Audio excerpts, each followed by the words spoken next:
In this video, I'll share 3 common mistakes to avoid when learning how to use chopsticks. Correcting the third mistake will be a game changer. First, I'll cover the basics for using chopsticks, and then the 3 mistakes. Special thanks to my late mother who taught me how to use chopsticks many decades ago. Now the basics.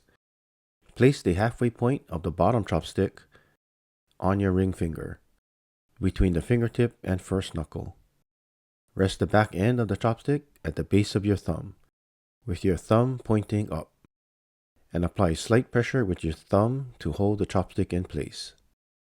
Next, hold the top chopstick with your thumb, index finger, and middle finger, similar to holding a pencil. Notice that my thumb doesn't move, and my index and middle fingers move up and down.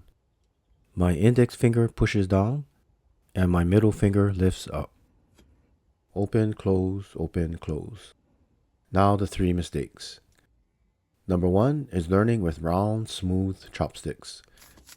The correction?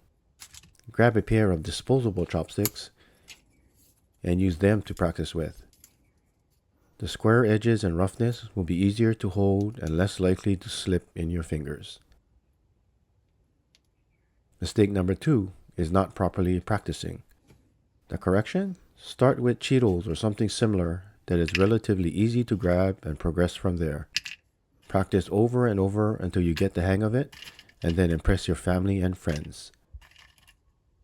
And when practicing with real food, don't try to grab the food from above. Come in from the side and lift to your mouth.